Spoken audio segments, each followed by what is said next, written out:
No problem.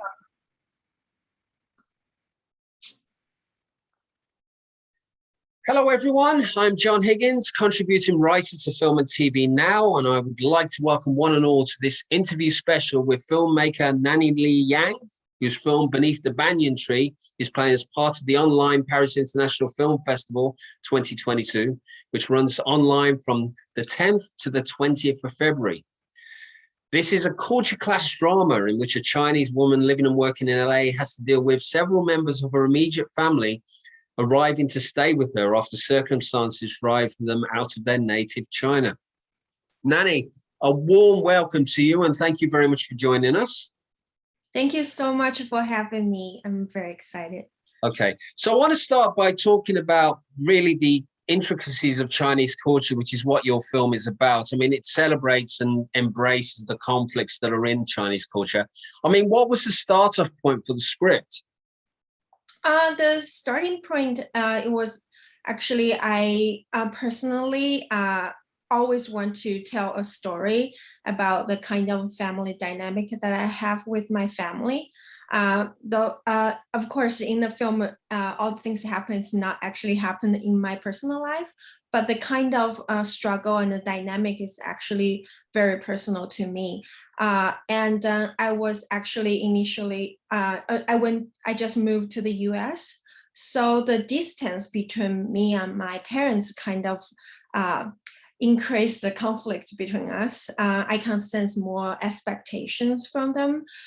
So I was going to write a story, kind of tell my mom to, kind of teaching my mom saying, "Hey, let me go, let me be." But very interestingly, while I was working on this project, I kind of digging into each character more and more, especially the mom character. And I actually learned a lot about my parents. And that's when the story kind of turned, become more of the mother is more like the central character of the film now, because I have much more empathy towards people like their generation who brought up in a very different culture as we are, and how they have to eventually come to terms with our individuality, even though they have fear, they struggles, and then they worry about us, but they let us be. And then that's the greatest love parents can give to the children. Okay. Now, it's also handles some very sensitive topics. I mean, in some ways, this is quite a brave and courageous thing, although I think it's celebrated in an interesting way, which is you have disability, you deal with sexual awakening, particularly with the lead character's nephew and niece who form the backbone of the story in a constructive way, of course. I mean, how did you build the characters through your actors?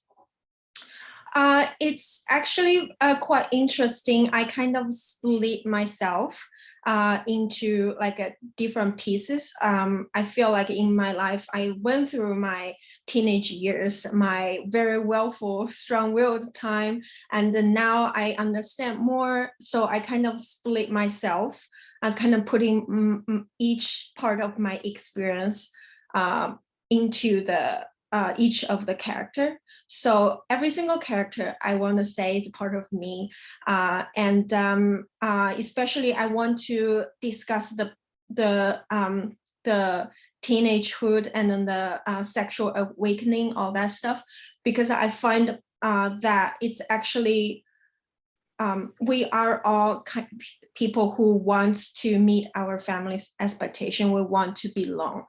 And in different part of our life, we kind of manifest it out very differently. We're acting out very differently, but the root of each single of the character, why they do what they do is exactly the same. They want to belong. They want the acceptance of the family. Mm-hmm. So, I mean, this has an interesting backstory because this was actually a screenplay you wrote, and you wrote it with somebody in mind. And we're going to be talking about the cast, but you wrote it with Gua Lei, who plays Mrs. Wu, in mind. I mean, before we get on to the rest of your cast, I mean, how did all that happen? I mean, it seems like, it's like, for example, if I wanted to write an action movie and I got Stallone or Schwarzenegger, and then you get actually a dream actress to play in the role. So tell us about how did you meet her, and what did she like about the script specifically? Yeah, even think about right now, I kind of feeling like a tearing up. So she's like one of my favorite actresses since even like I was 6, 7, like a little kid. I don't understand much about cinema, but like watching those movie and TV shows, she was there, and I always feel fascinated about her. And then so I don't know, she just got those temperament, those kind of elegant feeling that I really like, and I want to portray a mother just like what she is, that kind of feeling. So I basically have a lot of reference when I'm writing. I have like a different pictures pinch on my board to write each character in order to write each character, and then she was the one that I use for my mom character. And so when I actually already in the casting process, and then it was very difficult to find Chinese speaking actress in her age in Los Angeles.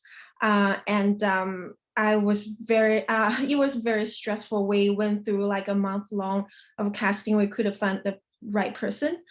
And I actually had a conversation with my another leading actress, Kathy, the one played the daughter.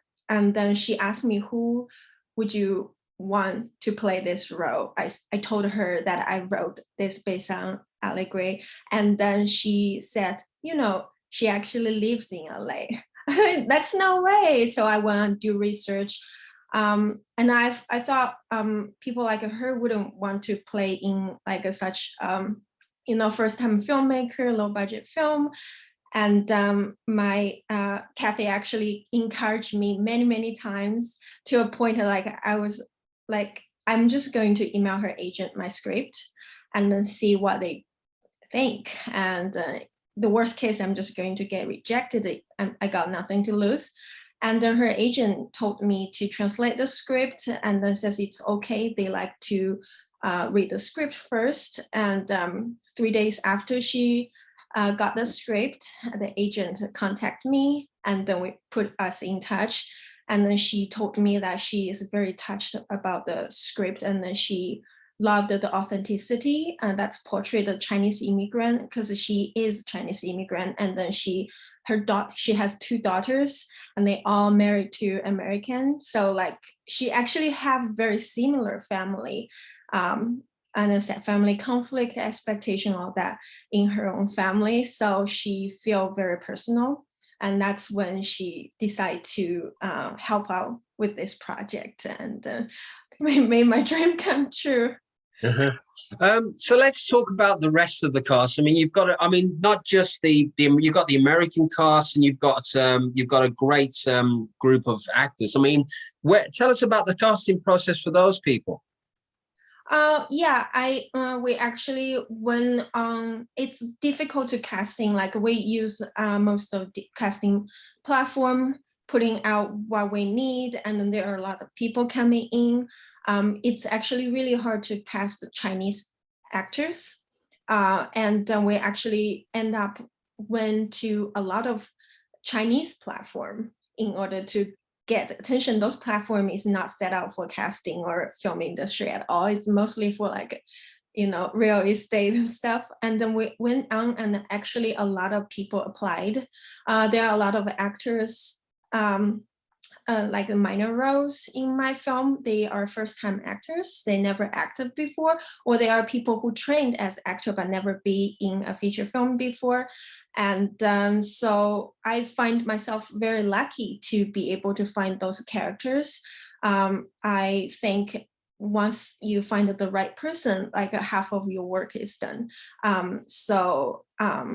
Each single of the character, no matter is the American speaking character or it's the Chinese speaking character, is exactly what I was looking for. So I got really lucky there too. Okay, so let's talk a bit about your production team. I mean, how big was the crew? I mean, obviously was still in the challenges that we're all facing. I mean, tell us about the logistics of filming under these ongoing restrictions, particularly in the United States, where I think there are still significant considerations about safety on set.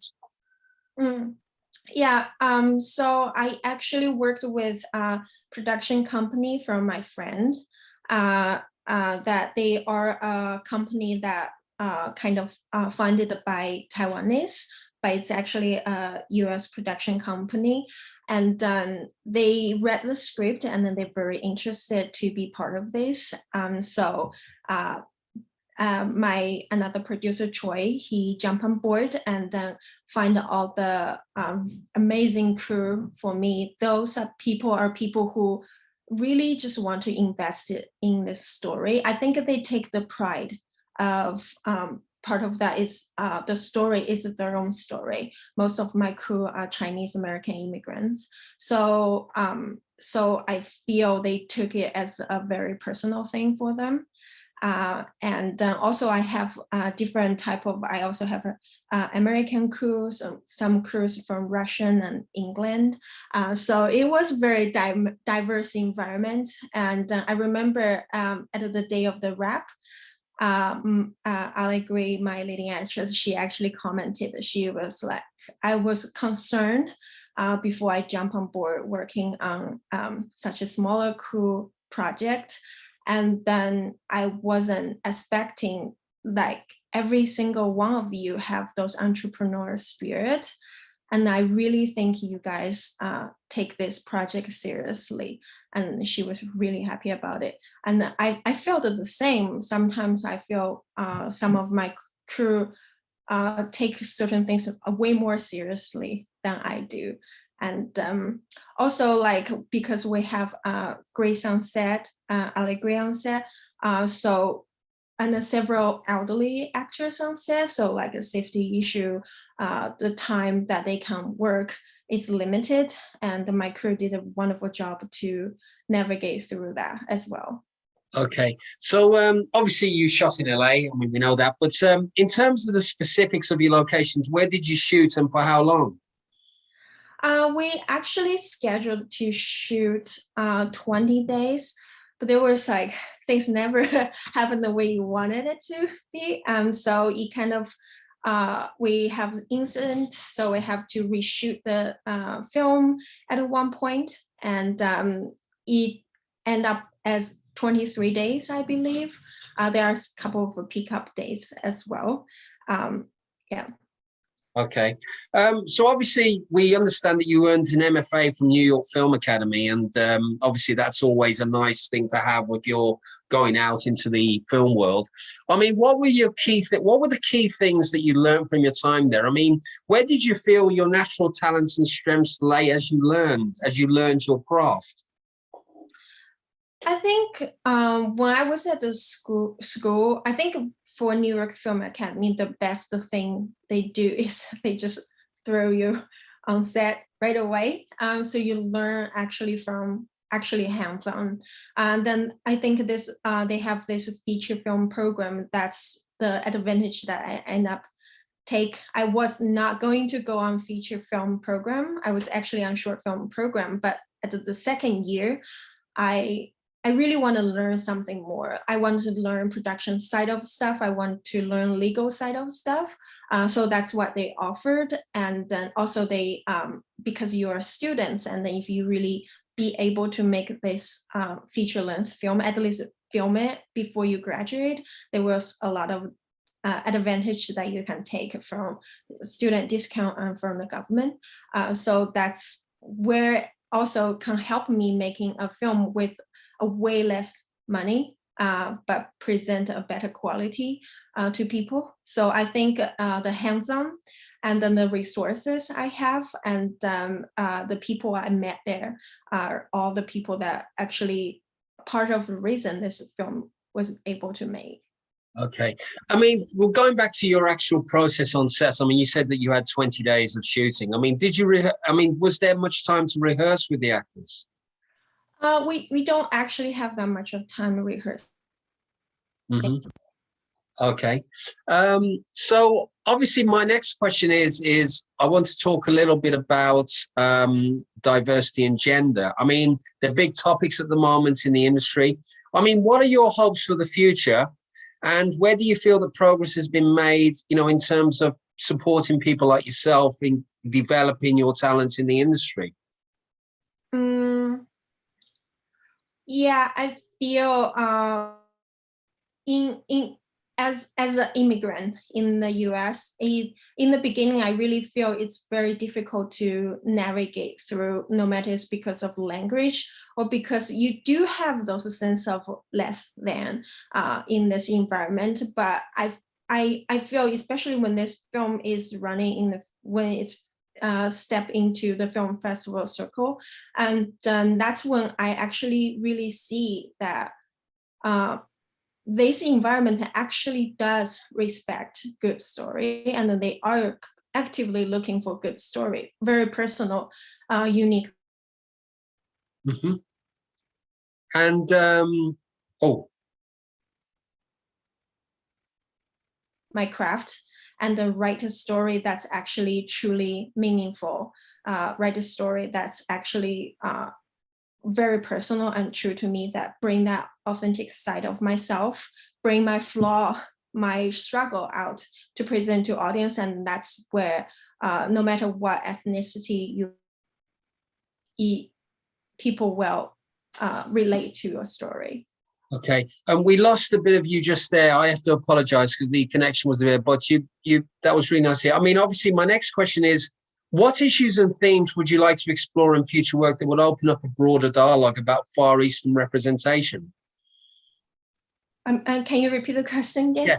So what issues and themes? Because obviously, when you look at what we see in Far Eastern cinemas, we have, you know, you get Crouching Tiger and Hidden Dragon and Jackie Chan and Bruce Lee. I mean, obviously, that's just one part of it, but you also have very beautiful movies, you know, like films, you know, from Nagasha Osima, for example, within the realm of the senses, and Merry Christmas, Miss Lawrence. I mean, what sort of stories would you be keen to see? Um, I think I want to see more, as previous question I stated, that stories of people that actually really making a film, a story that actually personal to them, tell the very honest side of them. I want to see more story that's not just trying to be eye-catchy, to present out there to kind of get the views from the audience, but instead of that, to actually changing people's life. And that's one of the reasons I personally want to be a filmmaker, because I feel my life path has been shifted since I was a kid because of the love of cinema, because of a lot of lessons I learned from films that built my worldview. So personally, I want to be able to make this kind of film, and I hope to see more of those films that represent different type of people, and then find the commons in all the people, find the similarities in us, and knowing that we are all the same, we all struggles, we have that universal struggles and love that we can give to the world. Okay, and one final question before we wrap up. I mean, what are you most proud of about Beneath the Banyan Tree? Because you completed it, it's now generating a lot of interest. I think it's a movie that is certainly going to be of interest to the people who sort of view the film in the Paris International Film Festival. But what things are you most proud of? There are so many things I'm very happy and of the result, and I'm very proud of.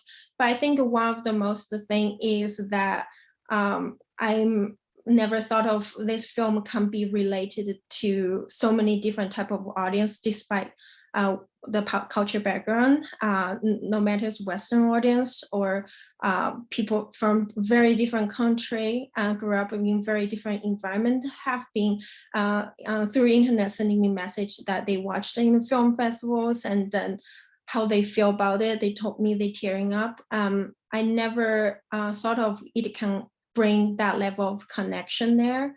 And that kind of taught me the importance of being a filmmaker and then tell my story honestly. Because when I was writing this script, I was just thinking about my target audience is people like me. It's the people who immigrate to the US, live here, have the same struggle. But now I know it's not just them. It's all the people in the world. And then that's the part that I feel very happy about. Yeah. Well, Nani, I think this film has such a broad cross section because it is about empathy and identifying with the struggles that we all feel in every family, because this is a family drama. It's not just about Chinese or anybody like that. I think it sort of encompasses so many universal themes, which it does very well. So thank you so much for your time and insights today. Again, I apologize for the slight lack of connection on one occasion, but it's been a very informative interview. As mentioned, generally, Beneath the Banyan Tree is one of several amazing films that are showcasing at the Paris International Film Festival 2022, which is running online between the 10th and 20th of February 2022. Tickets are available at www.parisintlfest.com. For more articles, interviews, and reviews like this one, please go to www.filmandtvnow.com, which is an official partner of the Paris Festival, where you can see news updates and further reviews of new and upcoming independent films. By all means, support independent films and filmmakers like Nani, who is sure it won't be the last we've heard of her. The cinemas as they continue to return, because this is a movie that should be seen in an audience, and remember the communal experience. And remember, of course, that a film is not just for a festival, it's forever. And please do continue to support your local filmmaking community and everyone else. So thank you very much indeed. Thank you. Thank you for having me, John. You're welcome. Thank you.